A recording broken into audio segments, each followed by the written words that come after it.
चलिए आगे बढ़ेंगे और अब बात करेंगे छत्तीसगढ़ की, जहां कांग्रेस नेता की शर्मनाक पोस्ट सामने आई है। पूर्व विधायक यूडी मिंज ने विवादित पोस्ट किया। पहलगाम हमले को लेकर सोशल मीडिया पर लिखा कि अगर भारत और पाकिस्तान का युद्ध हुआ तो भारत की हार सुनिश्चित है। सोचिए, देश में रहने वाले कांग्रेसी नेता जिसने इतनी बड़ी बात देश के खिलाफ कह डाली। इसके बाद बीजेपी नेता गौरीशंकर का बयान सामने आया। मिंज पर राजद्रोह का मामला दर्ज होना चाहिए, तत्काल गिरफ्तारी होनी चाहिए। इतना ही नहीं, बीजेपी विधायक पुरंदर मिश्रा ने भी मिंज पर हमला बोला। कहा कि उनका स्क्रू ढीला हो गया है, टाइट करने वाला भेजना पड़ेगा।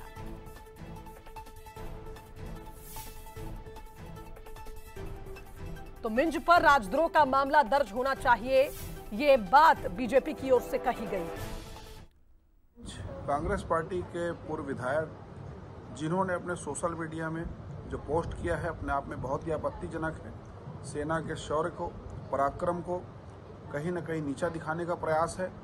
भारत देश के नागरिकों का मनोबल तोड़ने का प्रयास है। ये वास्तव में उनका निजी वक्तव्य नहीं है, ये कांग्रेस पार्टी का वक्तव्य है और बहुत ही गद्दारी और कायरतापूर्ण वक्तव्य है, जिसकी हम लोग निंदा करते हैं। इस मामले में यूडी मिंज पर राजद्रोह लगे, एफआईआर दर्ज हो, ऐसी मांग राज्य सरकार से हम लोग करते हैं। जिसने जो बयान दिया है, मैं उसको आपके माध्यम से पूछना चाहता हूँ, वो भारत में रहता है कि पाकिस्तान में? भारत में जन्मा है कि पाकिस्तान में? कि पाकिस्तान का दूध पिया है क्या? भारत माँ का गोद में खेला है, बढ़ा, उसके बाद भी भारत माँ का अपमान करने का उसको इतना दुस्साहस कैसे हो गया?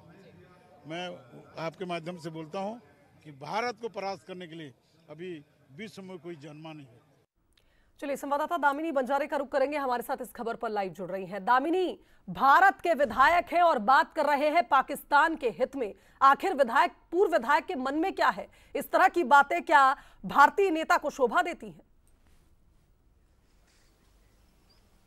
देखिए, आपको सवाल तो यही खड़ा होता है कि यदि आप भारत में रहते हैं तो भारत के खिलाफ इस प्रकार से टिप्पणी करने से पहले आपको थोड़ा तो जो है वो सोचना पड़ता है। लेकिन आपको बता दें कि कांग्रेस के पूर्व विधायक के द्वारा इस प्रकार की टिप्पणी की गई और इस पर सवाल जब किया गया तो उनका कहना था कि उनका अकाउंट हैक हो गया था, जब तक सियासत जो है काफ़ी ज़्यादा तेज हो चुकी थी। आपको बता दें कि उन्होंने साफ तौर पर यह लिखा था कि भारत और पाकिस्तान का यदि युद्ध होता है तो न केवल भारत को पाकिस्तान के साथ युद्ध करना पड़ेगा, बल्कि चीन का भी सामना करना पड़ेगा, क्योंकि चीन जो है वो पाकिस्तान में निवेश कर रही है, जिसके वजह से अब जो है भारत को एक नहीं बल्कि दो देशों के साथ जो है युद्ध करना पड़ेगा और कहीं ना कहीं इसमें हार भारत की होगी। यानी कि आप सोचिए कि जीत या हार तो एक आने वाले वक्त ही बताएगा, लेकिन उससे पहले ही जो है पूर्व नेताओं का इस प्रकार से बयान आना कहीं ना कहीं छत्तीसगढ़ की राजनीति में एक तरह से आपत्तिजनक है, जिस पर भाजपा की ओर से ये कहा जा रहा है कि इस पर एक तरह से राजद्रोह का मामला दर्ज होना चाहिए, एफआईआर इस पर होनी चाहिए। साथ ही जो है एक तरह से भाजपा के विधायकों का ये भी कहना है कि यदि आप छत्तीसगढ़ में रहते हैं, यदि आप भारत में रहते हैं तो भारत के नहीं हो सके तो किसके हैं? तो कहीं ना कहीं कई बड़े सवाल जो है वो खड़ा करते नजर आए हैं भारतीय जनता पार्टी के विधायक,